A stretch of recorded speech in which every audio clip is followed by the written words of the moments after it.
మేడ్చల్లో నిన్న నడి రోడ్డుపై అన్నను తమ్ముడు నరికి చంపిన ఘటన మరవక ముందే అలాంటిదే మరొక ఘటన జరిగింది.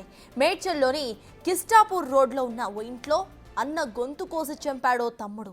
మద్యానికి బానిసై తమతో పాటు అమ్మను ఇబ్బందులు పెడుతున్నాడనే కోపంతో అన్న వెంకటరమణను ఇంట్లోనే చంపేశాడు తమ్ముడు.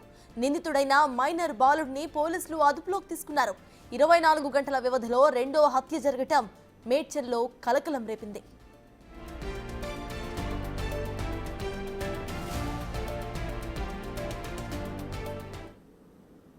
నిన్న నడి రోడ్డుపై అన్నను తమ్ముడు నరికి చంపేశాడు.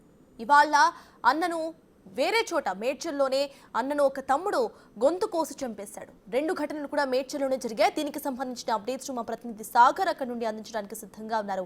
సాగర్, చెప్పండి, అసలు మేడ్చల్లో ఏం జరుగుతోంది? 24 గంటలు తిరక్క ముందే మళ్ళీ ఇంకొక ఘటన ఆల్మోస్ట్ సేమ్ అలానే కత్తితో గొంతు కోసేసినట్టుగా తెలుస్తోంది. అసలు అప్డేట్స్ ఏంటి?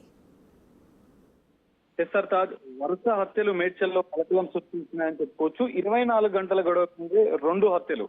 నిన్న మనం చూసాం, నడి రోడ్డు పైన అత్యంత దారుణంగా ఇద్దరు తమ్ముళ్ళు, సొంత అన్ననే ఉమేష్ ని రాకేష్ అనేది ఇద్దరు కజిన్ బ్రదర్స్, ఒక సొంత బ్రదర్, ఇద్దరు వచ్చి దారుణంగా నడి రోడ్డు మీదనే హత్య చేశారు.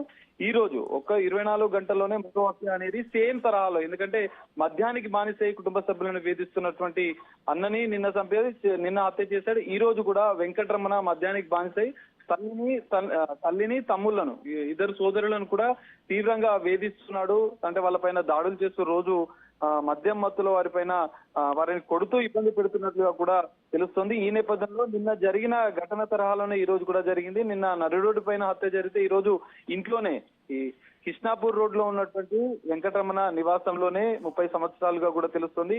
దారుణంగా సొంత సోదరుడే 16 సంవత్సరాల మైనర్ బాలుడు, సొంత సోదరుడే వెంకటరమణ తమ్ముడే గొంతుని కట్ చేసి గొంతును